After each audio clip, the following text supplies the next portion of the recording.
귀한 찬양 감사합니다. 하나님께서 영광 받으신 줄로 믿습니다. 우리 1년 동안 열심히 찬송하고 영광 올려드린 우리 시온 찬양대를 향하여서 다시 한번 격려와 축복의 박수 하도록 하겠습니다. 감사합니다.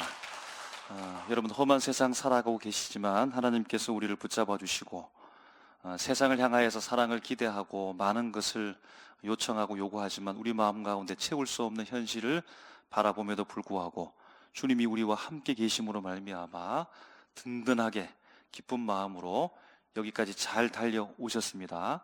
여러분, 감사하는 마음으로 날마다 승리하시기를 주님의 이름으로 축복합니다. 여러분, 오늘은 2024년 12월 몇째 주일까요? 12월 5주째, 총 합치면 52주째가 되어졌고 다음 주는 53주가 됩니까? 1월 1일 2025년 첫 주가 됩니다. 그러니까 1년 12개월 다 왔습니다. 1년 365일 이제 며칠 남지 않았습니다. 1년 52주째가 되었습니다. 여러분, 그래서 시작하고 과정을 거치면서 이제 다 다다랐습니다. 여러분, 그러면 이제 완성되었다라고 볼 수 있을까요? 1월을 시작해서 2월 그리고 12월까지 완성되었습니다. 1일부터 시작해서 하루하루 지나가지고 이제 365일 거의 완성에 다다랐습니다. 1주, 2주, 3주 지나가지고 마지막 52주째가 다 되었습니다. 여러분, 완성이라고 말할 수 있겠죠. 여러분, 아침 식사하고 오셨습니까? 아침에 밥 드셨죠? 여러분, 쌀이라고 하는 이 곡식, 물론 쌀을 통해서 응용해서 여러 가지 요리를 할 수 있는 첫 번째 시작점이 될 수는 있겠지만 쌀이라고 하는 것, 인간의 주식인 밥이 되기 위한 마지막 최종 완성품이라고도 그렇게 말할 수 있습니다. 쌀이 밥으로서 밥상에 올라오기까지 여러분 과정을 보면 씨앗을 파종하고 모판에 모를 길러내고 마침내 모가 다 자라면 모내기를 하죠. 눈에는 잘 보이지 않지만 그 모의 뿌리가 발달하기 시작한다고 합니다. 그리고 분열이 시작되어지고 마침내 잘 자라게 되어져서 개화, 꽃을 피우고 그리고 꽃 이후에 결실이 있고 결실 이후에 성숙하게 되어지고 마지막 농부의 낫을 통하여서 수확의 계절이 오게 됩니다. 이러한 과정을 여러분 거치게 되는데요. 그렇게 벼를 수확해서 탈곡하죠. 건조를 합니다. 정선, 이물질을 제거하고 도정까지 해가지고 깨끗한 하얀 쌀밥을 우리가 밥상에 올려놓고 맛있게 먹을 수 있습니다. 여러분, 그래서 여기까지의 과정들을 보면 농부의 손길이 100번 이상 거쳐야 된다라고 보는 겁니다. 농부의 손길이 100번 이상 거칠 때 바로 흰 쌀밥이 한 숟가락 담아져서 우리 입속으로 들어갈 수 있다라는 겁니다. 그러니까 쌀이라고 하는 것, 흰 쌀밥이라고 하는 것이 완성되기까지, 완성을 이루기까지 수많은 과정과 수많은 사람들의 수백 번의 손길이 필요하다는 겁니다. 여러분, 그때 비로소 쌀이라고 하는, 흰 쌀밥이라고 하는 것이 완성된다라는 겁니다. 여러분, 사람의 인생도 마찬가지입니다. 출발을 해서 그 과정을 거쳐서 완성의 단계가 있을 텐데요. 물론 그러합니다. 언제 완성이 될까라고 우리가 생각할 수도 있겠지만 한 사람이 태어나서 독립적으로 그가 직장에 들어가 첫 월급을 받고서 자기 인생을 책임질 수 있는 그때까지 아주 단기간, 최소한의 기간을 여러분 생각해서 비용이 얼마나 들까요? 얼마만큼의 비용이 필요할까요? 완벽한 통계 자료는 아니지만 대략 계산해보면, 산술적으로 환산해보면 이렇다고 합니다. 먼저 교육비가 들겠죠. 유치원 1년, 2년, 길게는 3년까지 다니는 친구들이 있습니다. 초등학교 6년 1,500만 원 이러면 되겠습니까? 더 써야겠습니까? 중학교 3년 600만 원 턱도 없습니까? 고등학교 1,200만 원 이러면 되겠습니까? 대학교 4년 3,000만 원 교육비 되겠습니까? 어찌됐든 간에 총 교육비를 합쳐보니까 6,300만 원, 여러분 그 이상 들 것 같은데요. 생활비도 있습니다. 여러분, 식비를 따져보면 월 20만 원에 12개월에서 18년 동안 곱해보면 4,320만 원. 의복비, 우리 자녀들 옷 사달라고 하죠. 월 5만 원 잡고 12개월에서 18년 하면 1,080만 원이 들고, 그럼 주거비 월 30만 원, 12개월 18년 하면 7,200만 원. 기타 생활비 월 10만 원 내서 12개월 18년 하면 2,160만 원, 총 1억 4,760만 원이 되는데 여러분 어떻습니까? 동의하십니까? 끝이 아닙니다. 의료비도 있습니다. 건강보험료 의료비 월 5만 원 곱하기 12개월 18년 하면 1,080만 원. 기타 비용도 있겠죠. 뭐 취미활동, 여가활동 하면서 월 5만 원 잡고 12개월 18년 하면 또 1,080만 원. 특별한 이벤트도 있을 수 있습니다. 그냥 플러스 500만 원. 여러분 이렇게 하면 기타 비용이 1,580만 원. 교육비, 생활비, 의료비, 기타 비용비 다 합치면 여러분 2억 3,720만 원이 됩니다. 동의하십니까? 너무 작게 들었습니까? 그것만 하면 충분히 키울 수 있습니까? 더 많이 여러분 비용을 사용하고 계십니까? 여러분 물론 그러합니다. 돈이 사람을 완성한다, 동의할 수 없습니다. 그런데 한 인생이 태어나서 스스로 독립할 때까지에 대한 최소 기간을 잡을 때 이런 비용이 필요한다는 겁니다. 그렇게 비용을 들이고 수없이 수많은 사람들이 노력하고 양육해서 마침내 독립할 수 있는 그 완성의 단계에 도달할 수 있겠다라고 하는 추측을 해보는 겁니다. 여러분 오늘 본문 말씀에도 무언가를 향하여 계속해서 진행하고 있습니다. 곧 완성을 향해 나가고 있다고 볼 수 있겠는데요. 우리가 읽고 있는 골로새서 말씀 가운데 특이하게 1장부터 읽어오게 되어지면 반복되어지는 접속사가 있습니다. 곧 그러므로라는 말입니다. 그러므로. 여러분 그러므로라는 말은 결론이죠. 결론을 내린다는 겁니다. 앞에 많은 말을 하고 그 이후에 결론으로 내리는데 딱 한 번 결론 내리는 것이 아니라 계속해서 반복해서 2장 6절에도 그러므로, 2장 16절에도 그러므로, 3장 1절에도, 3장 5절, 3장 12절에도 계속해서 그러므로 말하는 겁니다. 그러니까 계속해서 중간 결론을 내리고 있고 이 중간 결론을 통하여서 계속해서 앞을 향하여 진행하고 있다는 겁니다. 앞에 있었던 일들에 대해서 그러므로 이렇게 하라. 그래서 또다시 말씀을 전개하고 그러므로 또다시 이렇게 하라고 계속해서 앞을 향하여서 차근차근히 나가고 있으니까 무언가를 향하여 완성을 향하여서 나가고 있다, 이렇게 볼 수 있겠다는 겁니다. 그러므로 라고 말하면서요 완성을 향해 나가고 있는데 여러분 그런데 표현을 보니까 여러분들이 성도님들이 완성되었으면 좋겠습니다 라고 청원형으로 청유형으로 표현하는 것이 아니고 완성할 수 있겠습니까? 라고 하는 이 말도 아니고 완성되어져 가면 어떨까요? 라고 이렇게 배려하면서 조심스럽게 말하는 것이 아니라 곧 권면이나 설득이나 청원의 이야기라기보다는 12절부터 17절 본문을 살펴보면요 이러합니다. 12절에 옷 입고 라고 말합니다. 에듀사세라고 해서 옷을 입으라 라고 말합니다. 13절에 보면 너희도 그리하고 라고 말하고 있는데요, 이는 엔호이라고 해서 그리하라 라는 말입니다. 14절 말씀을 보면 사랑을 더하라, 그 말대로 아가페인 에피팔레테라고 해서 더하라, 하라 라는 말입니다. 15절 말씀에도 감사하는 자가 되라 라고 말합니다. 17절에도 아버지께 감사하라 라고 하면서 모든 내용들이 다 명령입니다. 그렇게 하라는 겁니다. 여러분 권면과 청원과 요청, 설득, 그런 바람, 여러분 이런 모든 것들은 상호 통상 존중하고 상대방의 동의를 구하는 일이죠. 그렇게 했으면 좋겠습니다. 권면하고 그렇게 하지 않았으면 좋겠습니다. 그렇게 제발 하십시오라고 하는 어떤 요청과 설득이 아니고 오늘 말씀에는 일방적 명령입니다. 명령은 그렇게 하라는 겁니다. 여러분 군대에서 상관의 명령에 절대 복종입니다. 절대 복종. 그러니까 명령은 일방적 요구입니다. 상대방의 태도에 따라 그의 반응에 따라 고려 대상이 아닙니다. 청원하고 권면하고 요청하고 설득하고 서로 바란다라고 하면 그 사람의 반응에 따라서 바뀌어질 수가 있겠지만 명령한다라고 하는 것은 그대로 하라는 겁니다. 바로 오늘 본문이 다 명령형으로 되어져 있습니다. 여러분 그러므로 이유 불문하고 말했던 모든 것들에 대해서 다 그대로 하라는 겁니다.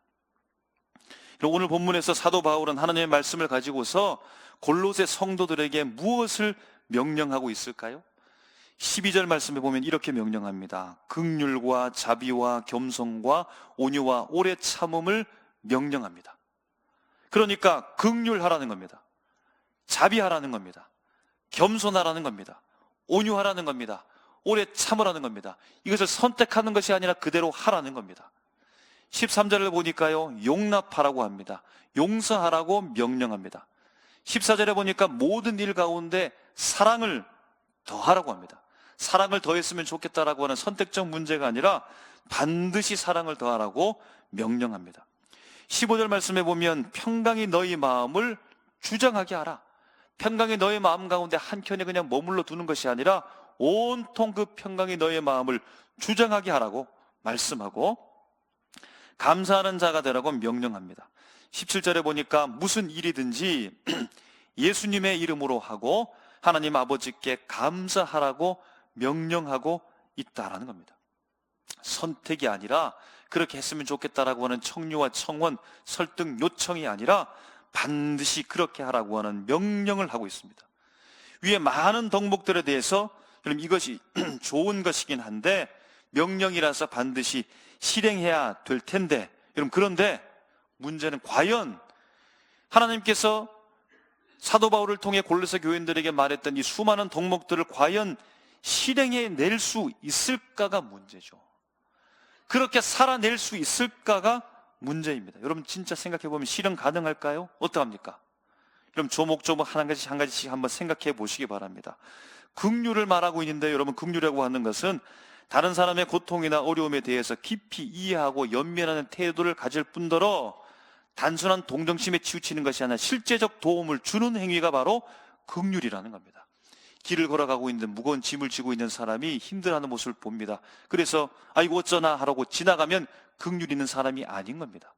긍휼의 마음이 들었으면 실행에 옮길 때 그 사람을 향하여서 참 긍휼이 있는 사람이다 라고 말하는데, 여러분, 요즘처럼 손해보기 싫어하고 내가 세운 계획과 짠 시간표대로 그렇게 움직여야 되는데 다른 사람을 향하여서 내가 손해본다라고 하는 것, 여러분, 어려운 일인데, 여러분, 그렇게 희생하는 마음을 가지고서 긍휼의 마음, 긍휼의 행동을 하실 수 있겠습니까?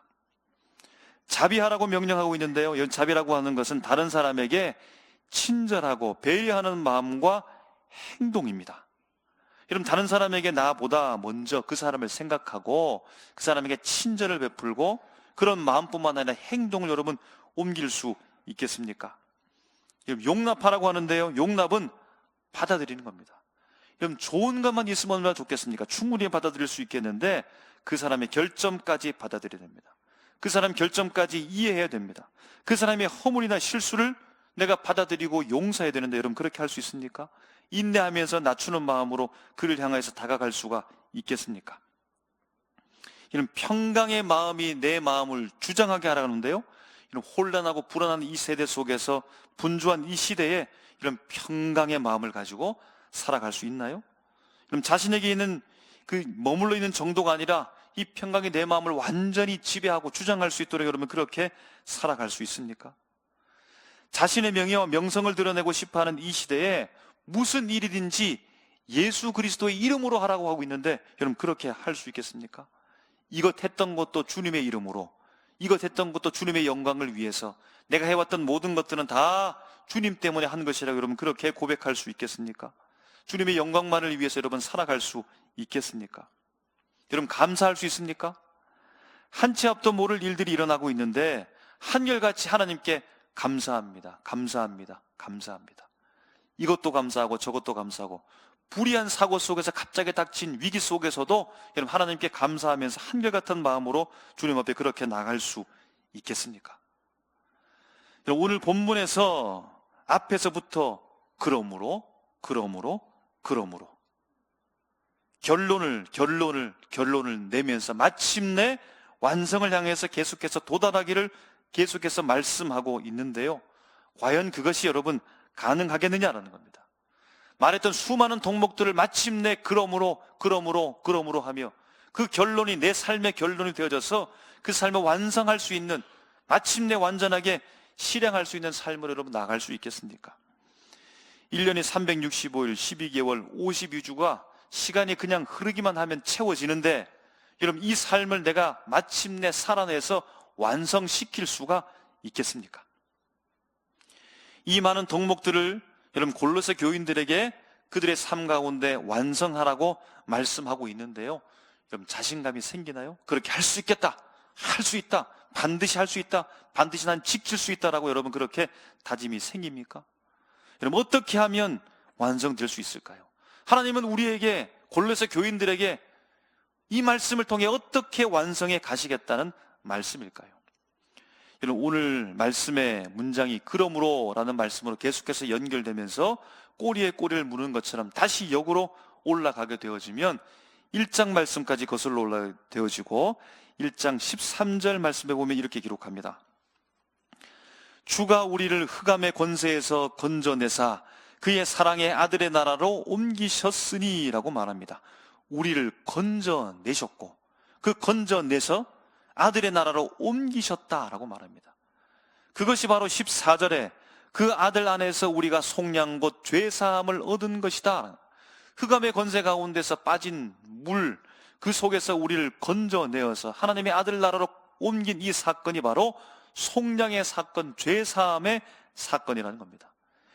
2장 11절에 보니까 이렇게 기록합니다. 또 그 안에서 너희가 손으로 하지 아니한 할례를 받았으니 곧 육의 몸을 벗어나는 것이요 그리스도의 할례니라. 아멘. 그리고 12절에 이렇게 말합니다. 너희가 세례로 그리스도와 함께 장사되고 또 죽은 자들 가운데서 그를 일으키신 하나님의 역사를 믿음으로 말미암아 그 안에서 함께 일으키심을 받았느니라. 아멘. 죽었다가 살림을 받았다. 그것이 세례라는 겁니다. 예수와 함께 죽었다가 예수와 함께 우리가 살아났다. 그 안에서 함께 일으키심을 받았다라고 말하고, 이제 위에서 말했던 모든 말씀의 종합처럼 3장에서 정리하며 말씀하고 있는데요. 3장 9절 말씀에 이렇게 기록합니다. 너희가 서로 거짓말을 하지 말라. 옛사람과 그 행위를 벗어버리고, 10절 말씀을 우리 다 같이 한번 읽겠습니다. 시작. 새 사람을 입었으니 이는 자기를 창조하시는 이의 형상을 따라 지식에까지 새롭게 하심을 입은 자니라. 아멘.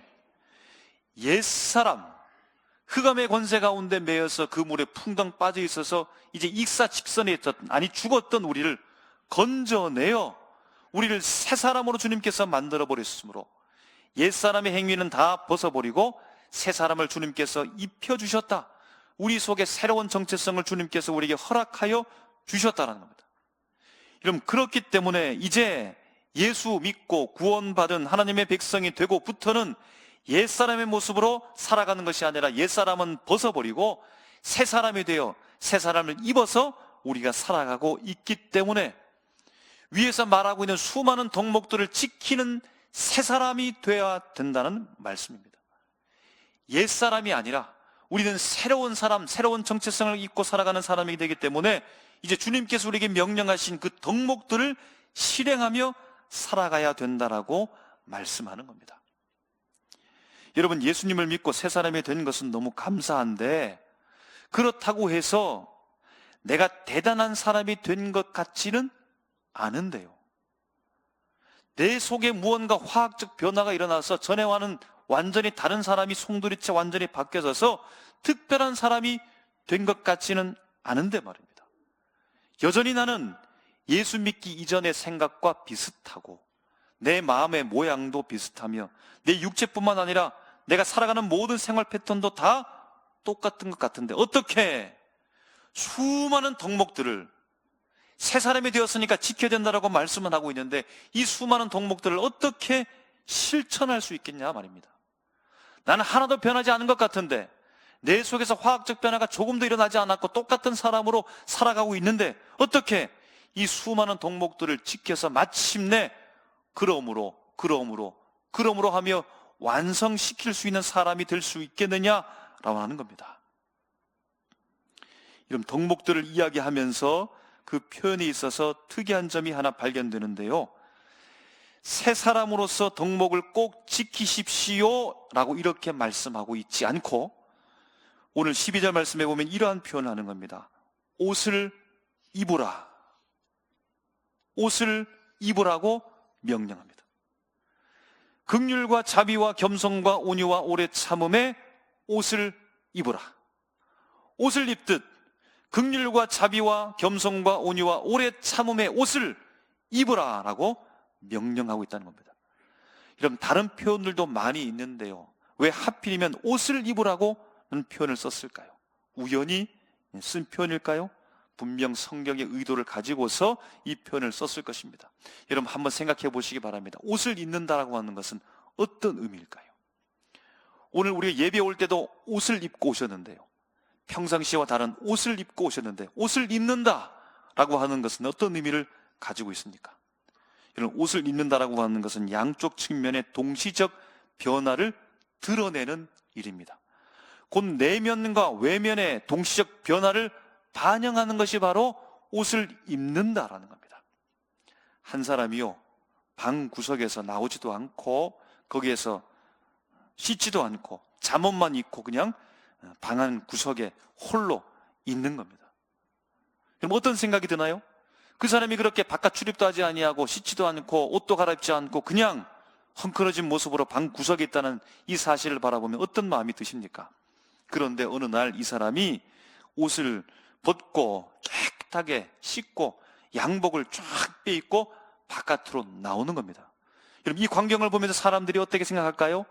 아, 저 사람의 심경이 변했구나, 저 사람의 마음이 변했구나를 충분히 우리가 예측할 수 있다는 겁니다. 방 구석에서 그렇게 홀로 있으면서 옷도 갈아입지 않고 씻지도 않고 있는 모습을 바라보면 무언가 저 사람이 낙심했구나, 마음에 어떤 상처가 있구나, 아픔이 있구나라고 하는 것을 우리가 예측할 수 있는 것처럼, 그 사람이 씻고 깨끗한 모습으로 바깥으로 나갈 때는 충분하게 이 사람이 마음의 변화가 있구나, 이전과는 완전히 다른 사람이 되었구나라는 사실을 우리가 예측할 수 있는 것과 같이, 옷을 입는다라고 하는 것은 내면의 변화가 일어났다는 겁니다. 옷을 입는다라고 하는 것은 속사람이 변했다는 겁니다. 이런 곧 12절 말씀에 수많은 덕목들의 옷을 입는다라고 하는 것은 내면의 변화 때문에 시작되었다는 겁니다. 곧 앞에서 말했던 것처럼 옛사람은 벗었고 새 사람이 우리 속에 들어와서 새로운 정체성을 가졌기 때문에 내가 옷을 입게 되었다는 겁니다. 내가 새 사람이 되어져서 내 내면의 변화가 일어났기 때문에 다른 옷을 입었다는 겁니다. 내 속에 다른 정체성, 새로운 정체성이 형성되었기 때문에 그럼 그 옷이 바로 긍휼과 자비와 겸손과 온유와 오래 참음과 나아가서 용납하고 용서하고 평강이 내 마음을 주장하게 하고 모든 일에 대해서 예수 그리스도의 이름으로 하고 하나님께 감사하는 심령으로 그 옷을 입게 되었다. 내 속 내면이 새로운 정체성으로 형성되었다는 사실을 반증하는 것이 옷을 입는다라는 겁니다. 그러면 또다시 옷을 입는다라고 하는 이 표현을 통해서 외적 변화는 무엇일까요? 외면의 변화는 무엇일까요? 여러분, 이것은 내면과 외면의 동시적입니다. 아주 동시적 변화입니다. 여러분, 겉모습은 어떻게 변했을까요? 내가 새로운 사람이라고 하는 새로운 정체성이 생겼다고 해서 여러분, 긍휼과 자비와 겸손, 온유, 오래 참음, 용납, 용서, 이 모든 것들이 아주 자연스럽게 혹은 완벽하게 해치지는 못합니다. 내 모습이었는데, 내 심령이 변했는데 나 앞으로 긍휼과 오래 참음과 온유와 용납과 용서, 저 수많은 덕목들을 내가 지켜낼 수 있을까? 그럼 걱정이 되죠. 그런데 동시적으로 내가 옷을 입었다라고 하는 것은, 옷을 입는다라고 하는 것은 도전했다는 겁니다. 시도했다는 겁니다. 시작했다는 겁니다. 내 속에 있는 새로운 정체성을 통하여 동시적으로 내가 바깥으로 표출되어지는 이 새로운 옷을 내가 입음으로 말미암아 시도한다는 겁니다. 시작한다는 겁니다. 도전한다는 겁니다. 분명한 사실은 이제 내가 다른 사람이 되었다는 것, 곧 새로운 사람으로 내가 살아가게 되었다는 겁니다. 누가 보아도 그 사실은 알 수 있는 겁니다. 이전에 방 안에 가두어져서 혼자 그 구석에서 끙끙 앓으면서 바깥 세상과 차단하고 자기만의 세계 속에 빠져서 옷도 갈아입지 않고 있었던 그 구질구질한 세상 속에서 모든 것을 씻고 깨끗하게 바깥으로 나와 깨끗한 옷을 입었다라고 하는 것은 누가 봐도 새로운 사람임을 알 수 있다는 겁니다. 새로운 사람의 삶이 시작되었다는 겁니다. 새로운 삶으로 지금 시작하고 있음을 누구나 다 바라볼 수 있게 된다는 겁니다. 여러분, 그런데 또 한 가지 우리가 끝까지 짚고 넘어가야 될 것은 옷만 입으면 되는가? 도전만 하면 자동으로 완성이 될까라고 하는 문제입니다. 분명한 현실은 그렇지는 않다라는 겁니다. 시작이 반일 수는 있지만 전부는 될 수 없습니다. 완성은 될 수 없다라는 겁니다.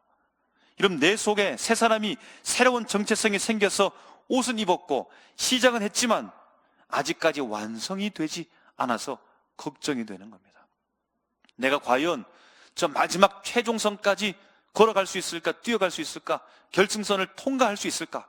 내가 양복을 쫙 빼입고 새로운 인생으로 이제 지금 살아가고 있는데 과연 내가 마지막 끝 지점까지 도달할 수 있을까? 걱정이 되죠. 여러분, 어떻게 하시겠습니까? 내가 예수를 믿고 새로운 정체성이 내 속에 들어와서 새로운 인생으로 지금 살아가고 있는데 여러분, 완주할 수 있을까요? 마지막 천국 지점에 도달할 때까지 정결하고 깨끗한 모습으로 내가 시작은 겸손한다고, 긍휼한다고, 자비한다고, 온유한다고, 오래 참는다고, 용납하고 용서하고 평강의 마음으로 예수님의 이름으로 하나님께 감사하는 삶으로 살아가겠다고 하는 옷을 쫙 빼입고 지금 걸어가고 있는데, 뛰어가고 있는데 이런 완성까지 될 수 있을까요? 완주할 수 있을까요? 이거의 최고의 문제인데 여러분, 어떻게 하시겠습니까? 하나님께서는 여러분, 이 문제를 어떻게 해결하실까요? 우리를 하여금 어떻게 완성으로서 마지막 결승 지점까지 도달할 수 있도록 주님께서 어떻게 인도해 가실까요? 여러분, 오늘 말씀에 사도 바울을 통해서 주님께서 말씀하시기를 13절에 이렇게 말씀합니다. 서로 용납하라. 서로 용서하라. 16절에 피차 가르치라고 말씀합니다. 그럼 여기에서 용납과 용서와 가르침도 참으로 중요한데 이것보다 훨씬 더 중요한 것은 서로라는 말입니다. 피차라는 말입니다. 서로가 되기 위해서는, 피차가 되기 위해서는 관계가 형성되었다는 것이고, 그 관계가 형성된 공동체라고 하는 것은 그야말로 공동체이며 지금 골로새 교회를 향하여서 말씀하고 있는 겁니다. 교회에서 서로 피차 간에, 여러분, 한 개인이 성도로서 새 사람으로서의 수많은 덕목들을 잘 실천할 수 있도록 그 완성을 향해 교회가 도우라, 교회가 도와주어라 라고 명령하고 있다라는 겁니다. 우리는 예수님 안에서 새로운 사람으로 지금 지음받아서 살아가고 있는데요, 의심하지 말 것은 우리가 주님 앞에 나왔던 이 자체가 성령께서 우리 가운데 내주하시고, 그래서 새로운 정체성, 우리 내면이 이미 하나님의 은혜로 말미암아 변화되었다라고 하는 사실입니다. 새로운 정체성을 우리가 이미 부여받았습니다. 하지만 그 정체성의 삶으로 살아가기에 참으로 부족한데요, 그래서 동시적으로 우리에게 말씀하시기를 옷을 입으라라는 겁니다. 무서워서, 두려워서 과연 제가 저 삶을 살 수 있겠습니까? 제가 신앙인의 삶을 살 수 있겠습니까? 저는 못합니다. 신앙인의 삶을 살아가는 사람은, 신앙인 되는 삶은, 교인이 되는 삶은, 하나님의 백성이 되는 삶은 특별한 사람인 것 같은데 저는 못하겠습니다. 여러분, 그렇게 걱정과 염려가 앞설 수 있습니까? 옷을 입으라는 겁니다. 시도하라는 겁니다. 시작하라는 겁니다. 도전하라는 겁니다. 그렇게 되어질 때 그 출발선에 발을 떼어 걸어가게 되고 달려갈 수 있게 된다는 겁니다. 이런 옷을 입는다라고 하는 것은 내면의 변화에서, 그 시작을 통하여서 외적인 변화, 시도와 도전을 통해서 이제 완성을 향하여 나가는데요, 우리가 잘 알고 있듯이 이런 시도 결국 개인의 힘만으로 안 된다는 것도 우리가 철저하게 깨달아야 되는 겁니다. 어떻게 이 인생을 하나님이 원하시는 온전한, 하나님이 원하시는 그 덕목으로 살아가는 삶으로 그렇게 완성시켜줄 수 있다는 말입니까? 바로 교회가 성도가 성도를 향하여 서로 권면하고 서로 북돋아주고 용기를 주고 도움을 줄 때 마침내 그 성도의 공동체를 통하여서 한 사람의 신앙이, 모든 공동체의 신앙이 완성을 향해서 마침내 이런 나갈 수 있게 된다는 겁니다. 성도의 공동체, 곧 교회의 협력과 서로 상호작용하면서 서로를 돕고 격려하며 나갈 때, 이 명령을 받게 되어질 때 주님께서 명령하시는 완성의 단계로 나가게 된다는 겁니다. 그렇기 때문에 교회 안에 성도들을 보면서 긍휼과 자비와 겸손과 온유와 오래 참음과 용납과 용서, 평강과 예수 그리스도의 이름, 하나님께 감사하는 이 일들이 일어나야 되는데요, 그렇지 않은 일들에 대해서 봄에도 불구하고 여러분 그냥 내버려 두는 것은, 방치한다라고 하는 것은 하나님의 명령을 거역하는 겁니다. 교회 안에서 서로가 옷을 잘 입을 수 있도록 도와줘야 됩니다. 마지막까지 완수할 수 있도록 손을 내밀어 잡아줘야 됩니다. 그 힘이 부족해서 어려워하고 있는 사람들에게 하나님께서 그에게 주신 이 놀라운 정체성, 예수 그리스도의 그 심성과 품성들을 잘 다듬어갈 수 있도록 여러분 협력하고 도와줘야 될 명령과 사명이 오늘 교회에게 있다는 겁니다. 여러분, 이런 일들을 잘 해낼 때 그 교회는 건강한 교회입니다. 하나님이 원하시는 교회입니다. 주님께서 기뻐하시는 교회입니다. 여러분, 그 사명이 오늘 우리 전부에게, 우리 교회 전체에게 있다는 사실을 깨달으시기를 주님의 이름으로 축복합니다. 여러분, 우리가 교회 안에서 서로 용납하고 용서하며 피차 가르치고 권면할 때 우리의 삶은 새 사람으로서의 아름다운 덕목들을 점점 완성하게 될 줄로 믿습니다. 하나님의 형상으로 조금씩 변화되어 갈 줄로 믿습니다. 그러므로 말미암아 여러분, 옷을 입으십시오. 시작하라는 얘기입니다. 결단하고 시작하라는 얘기입니다. 첫 발을 내디디라는 겁니다. 도전하라는 겁니다. 서로 돕고 격려하라는 겁니다. 도와줘야 된다는 겁니다. 여러분, 우리 모두가 다, 특별히 어른 세대는 우리 다음 세대를 바라보면서 여러분 얼마나 투자하겠습니까? 물론 돈이 한 사람을 완성시키는 것은 아니지만 그를 위하여서 여러분 농부처럼 잘 양육해야 되는 겁니다. 농부처럼 수많은 사람들이 수많은 기간 동안 수많은 과정을 거쳐가며 수백 번에 수천 번의 손을 들여서 하나님의 거룩한 백성으로 자랄 수 있도록, 하나님이 원하시는 아름다운 완성품이 될 수 있도록 여러분 철저하게 우리가 노력하고 최선을 다할 때 비로소 아름다운 교회 공동체, 하나님의 형상이 우리 속에서 넘쳐나는 놀라운 일들이 일어나게 된다는 사실을 여러분 기억하시고, 올 한 해가 마무리되어가는 이 시점에 뒤를 돌아보면서 주님께서 나를 어떻게 완성시켜 가고 있는지, 교회가 주의 몸된 교회로서 어떻게 나를 완성시키기 위해서 지금 계속해서 일하고 있는지를 여러분 잘 바라보고, 우리도 서로 피차 용납과 용서와 서로 권면하고 도와주면서 서로를 완성해가는 아름다운 믿음의 공동체로 계속해서 나아가시기를 주님의 이름으로 축복합니다. 기도하겠습니다.